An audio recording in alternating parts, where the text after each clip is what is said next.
Today I have the 3-liter and 2.3-liter engine from Ford.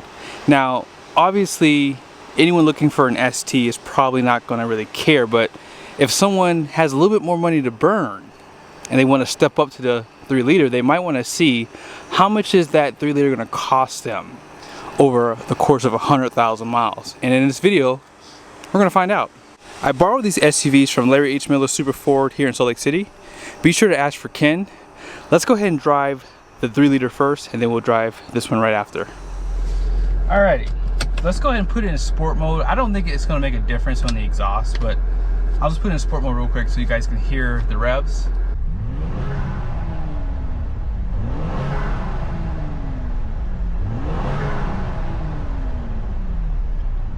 Sounds pretty good.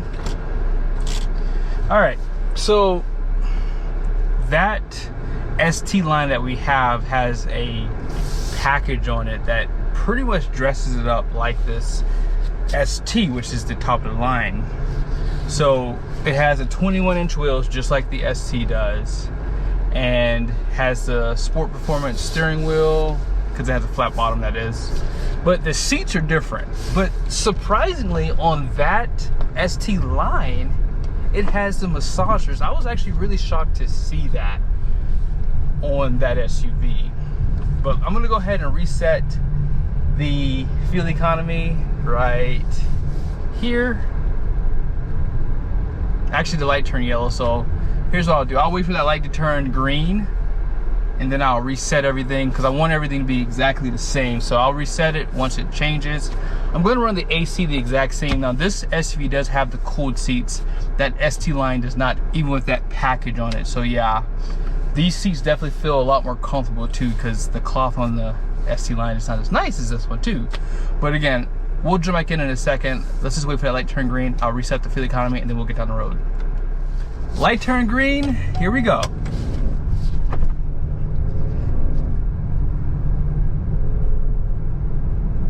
Oh yeah, the steering in this ST has always been my favorite. And one good thing to note is having the twin panel roof. I don't know why this does this in my head, but it gives me better visibility. I know it's not the case, but for some weird reason it just does. I just feel like you have more view outside the SUV, which I like the most. Now I will say the performance, when you're in sport mode, you can tell that the shifts are kind of being held a little bit more. So I'm going to put it back in eco mode, because I think most people looking to buy these, you're not going to be driving sporty all the time, right? Sometimes you're just cruising on the highway, so you want to get the best fuel economy you possibly can. So eco mode is going to do that for you. Now the mirrors on the Ford Explorers, I have to say it, they're too small. I wish they were just a little bit bigger. Now I know they would mess with the styling, but I just feel like it's hard to really get them perfect when you're trying to fine tune them. But you have 3 seat memory, so you can put those together with your seats. So if you have 3 people driving your SUV, then each one can have their own settings. So I like that they give you that extra one. Now taking this curve at 60 miles an hour, oh yeah, this feels good. This doesn't have a double wishbone suspension that like I would like for it to have, but all things considered, this is a sport performance SUV. Like, I can give it that title. Like, there's not a lot of body roll. Actually, there was just a little bit, but it wasn't bad though. Like, I felt like if you had to maneuver around someone really quickly, you wouldn't feel like you lost control of this thing. It feels really nimble on the road. The road noise, the tires on this are the Pirellis. They sound good. I don't really hear anything actually, so that's a good thing, right? I don't know why I say they sounded good, but they feel good. They feel good. They don't have a lot of road noise. That's what I was trying to say. And overall visibility out the front, you can see over the hood perfectly. The back window, you guys can see that back there. It's a little bit small, but when you have that 3rd row seat headrest down, you can see perfectly out the back. And I like the fact that the brakes are kind of like, they're not sport performance brakes. Like, they don't have big brakes on this, but they do feel good. I drove this earlier today to get gas, and they feel good. Like, the brake feel is actually superb. This is the first time I've driven a Ford Explorer ST in like 4 years, like maybe 5 years now. And back then I was impressed, and it still is. I just saw on this screen on the gauge cluster that it says Blue Cruise is available, so you have those features on both SUVs.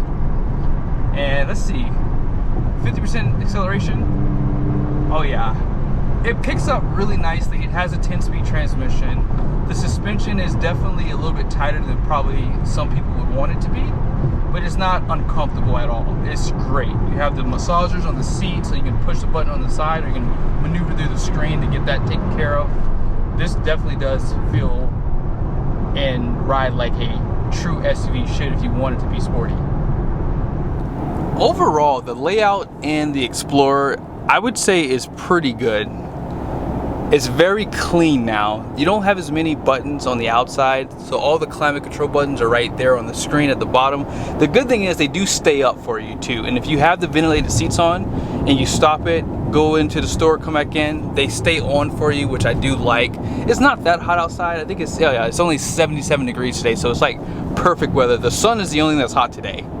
But inside the interior, it does have a black liner on the roof, but that doesn't feel like it picks up a lot of heat. But I just love that big old twin panel moonroof.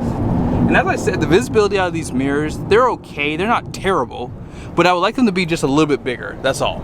You have blind spot monitoring, all those nice features, and if you were like me, I'm like a gearhead. I like to see what gear I'm in. This does have the paddle shifter, so you can actually lock it into the gear you want if you're towing a trailer. And yeah, I just think that the layout of all this is nice. It's simple. You can see the RPMs right there at 60. Let's go ahead and get up to about 75. Yeah, the down kick in that transmission is like fantastic.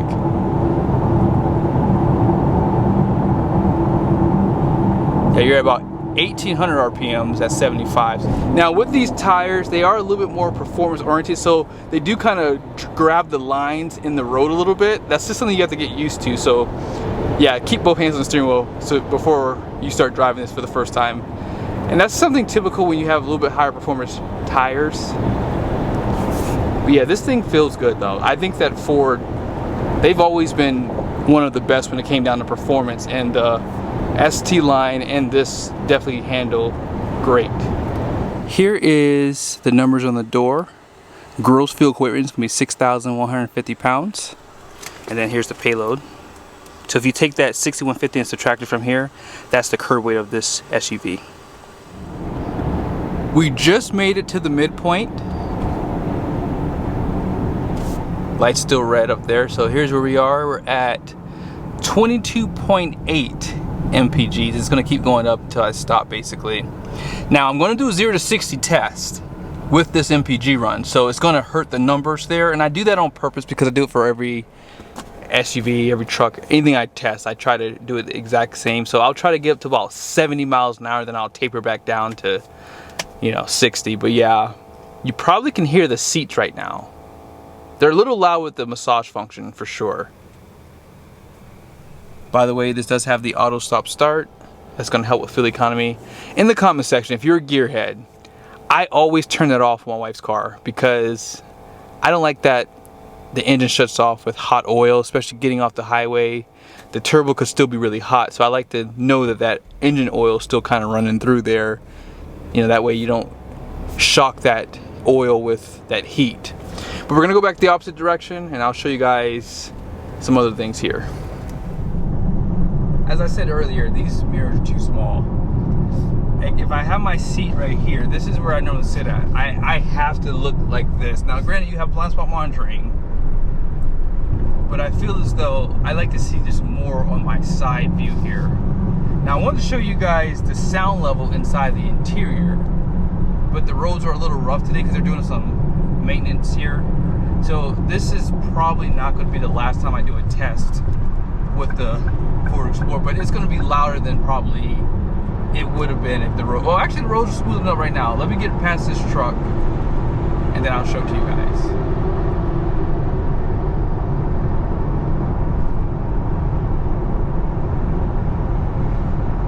65.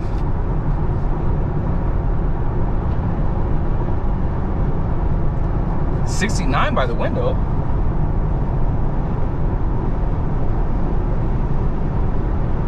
And about 64 out back. Now, It doesn't seem like it's any louder than any other SUV I've tested. And I don't think it's windy today, really. I don't think it is. But I hear some wind noise for sure. It could be coming from that twin panel roof. Could be. It could even be coming from the mirrors as well. So that's just some things you have to consider. This 3-liter twin-turbo V6 is going to be putting out 400 horsepower and 415 pound-feet of torque.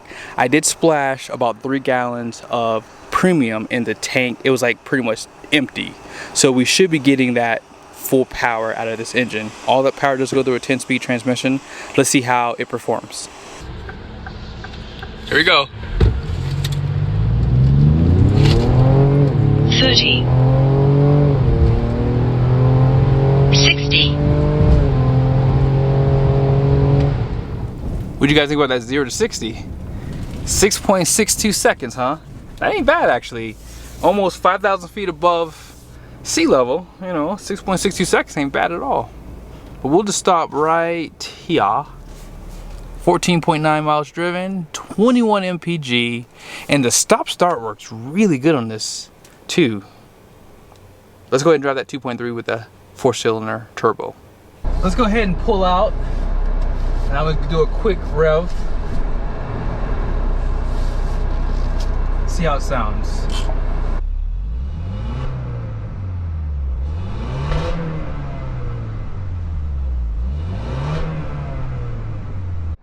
I'm actually shocked.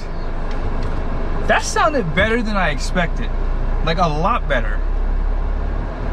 Most of you guys probably seen the videos I've done on the Chevy Traverse with the 2.5 liter. Now this is a 2.3. Unless they have like a sound machine that's like making it sound better than it does, this sounds great actually. I actually was expecting it to sound like a whiny little baby, but nope.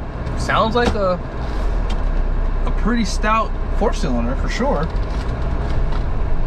But nevertheless, it all comes down to the performance, really, right? That's what we're after. We want to see how it's going to perform. So let's see. Hopefully that light is not green, and it'll turn green. Oh, perfect. So yeah, it'll probably turn green here in a second. So maybe I can keep the cameras on. Perfect. Did it get any better than this? I don't have to cut anything. So let's go ahead and reset the fuel mileage right here. Yeah, the stop-start for both, perfect. And this has really good low-end torque. So even from a dead stop, I don't feel like I'm driving a 4-cylinder SUV. It feels pretty confident. And as I said earlier, this basically has the same wheels and tires. It looks to have the same control arms. It could have different shock absorbers, but let's just see. This one doesn't feel as secure as that ST did. And it could just be in my head. It could be in my head. And I will say, these seats, these are definitely a step down. I feel as though this one is like $53,000, right? That ST, it only had a couple options. I mean, the twin panel roof comes standard, all those goodies come standard. I think the Blue Cruise was like $700 and the paint was like $795. I think that one was like $62,000, $63,000, so it's 10 grand more, but you're getting the bigger engine and you got the better seats. I'm just gonna be honest, like I think those seats are worth the 10 grand for me. Like my back's already sweating for sure. All right, we're gonna go around this curve, 61 miles an hour. It's about the same speed I was going last time.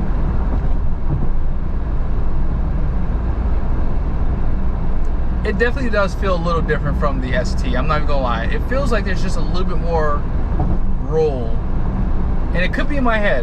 It could be the exact same suspension, but there's definitely a difference somehow.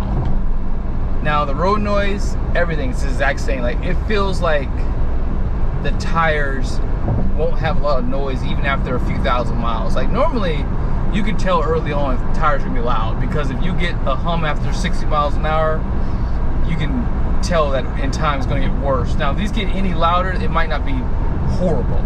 But yeah, this thing feels good on the road. This one doesn't have the paddle shifters like the ST did, but it has the same style steering wheel, so it's like a flat bottom on it. And I feel like it performs well. I mean, 10-speed transmission. You still have the same mirrors. And the good thing is they do have the blind spot monitoring. That is one nice feature to have, because these mirrors, you're gonna have to move out of your seat a few times and look over just to make sure.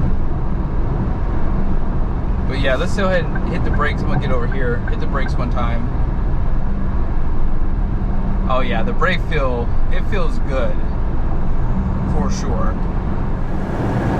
The crazy thing about the ST line is this mirrors the ST. The only difference that I can really see are the seats.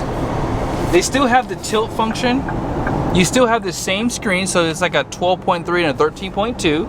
Has the wireless charger. It has heated seats, but not heated and ventilated seats. Maybe if I have a chance, maybe I'll put them side by side and peel back, because is the engine and the nicer seats worth the $10,000 premium? I mean, is there any other thing that I'm missing here that you get on that ST? Like, this even has the second row curtains out back too.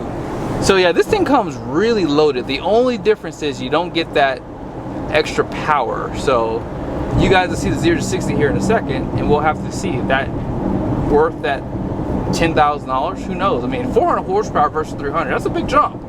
That is a big jump. I mean, if you were looking at an AMG Mercedes to the regular Mercedes, I mean, you can spend $15,000, $25,000 right out of the gate. That's before options. So once you start optioning out the car the same, I mean, you could be another 30 grand, or not, well, in total, you can be like, in total, 30 grand difference in price, if not more. So, yeah. Now, if you want to see the RPMs, I'll show it to you. So, last time we were doing 60, I believe. So let's go ahead and get there. So about 60 miles an hour, it's like about the same.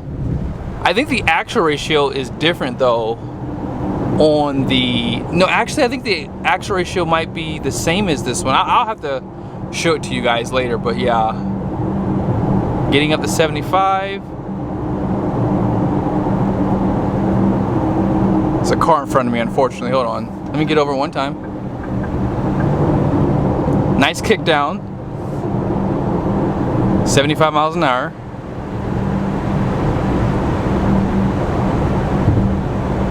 Yeah, it's about the same RPMs.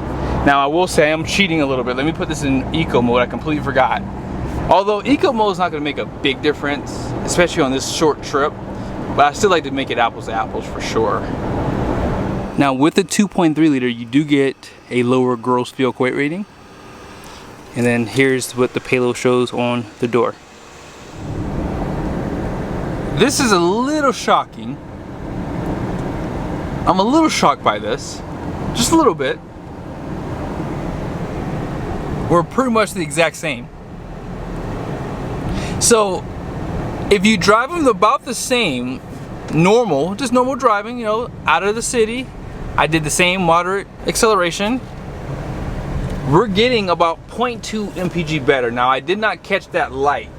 So, that is to the advantage of this one. So I got through that light, and on this one I may be able to get through it again, but we'll see. But no, that is, wow, that's about the same as the 3 liter, guys. And both of these SUVs are not required for premium, although if you want the performance numbers, you have to burn the premium. I've never seen that happen before. When I went into the auto stop, it actually lowered the air conditioned fan there. I like that. Actually, you know what? Let's just see how long it stays off. Because this is actually really good technology if you can keep the AC going nice and cool. But whenever it's in the summertime, I don't like this system. And as I said earlier, is it worth it? Actually, I had to get going, but it stayed off the entire time. But when you have a turbocharged engine, that oil is not running through that turbocharger. So it might make sense just to turn those systems off. That's just my opinion. And yeah, in the wintertime, maybe you can use it because it's a little bit cooler, but for me personally, I think I would probably just disable it. Who knows? Maybe this 2.3 liter inline 4 might surprise you. After all, it is putting out 300 horsepower and 310 pound-feet of torque. All that power does go through a 10-speed transmission, and in order to get those performance numbers, you do have to splash premium in the tank, so that's what I did. These SUVs got here at the same time, and they had no fuel in them, so they both had premium 3 gallons pretty much when they were empty. All right, here we go.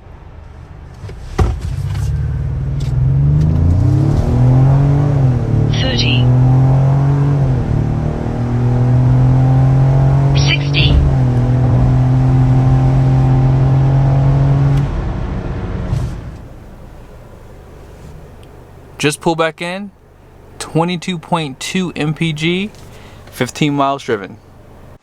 I feel as though I might have complicated this for some people. And the reason why is the fuel economy is so close, it's not even funny. So here's what the sticker says for the 2.3 4-cylinder. So 27 highway, 20 city, 23 combined. And for the twin turbo V6, 25, 18 with 20 combined. I feel as though the performance is definitely a big jump. I know that it doesn't seem like it, but trust me, when you're going 0 to 60 in 6.62 seconds versus 8 seconds, you're probably at least 2 or 3 car lengths ahead, at least. So, and think about it like this: if you need to pass one on the highway, you have more cylinders, and there's just no replacement for displacement. But the fuel economy, it seems like if you can afford the ST with the 3-liter, I would just go that route. I mean, you're probably going to burn a little bit more fuel, you know, in the city for sure, as you guys saw on the sticker there. But if you do a lot of highway driving, it might make more sense just to get the 3-liter. I think that for some people, you might get worse fuel economy driving this because you're going to feel like you're going too slow. So my humble opinion is, if you can afford it, get the 3-liter twin turbo V6. But I hope you guys liked the video. Both of the SUVs are pretty identical. If I have a chance, if they're still here, I'll do a side-by-side comparison to show you guys. But yeah, they're about 10 grand difference in price. So one last time, 53,000, I believe, yeah, 53,540 versus 62,490. See you guys soon.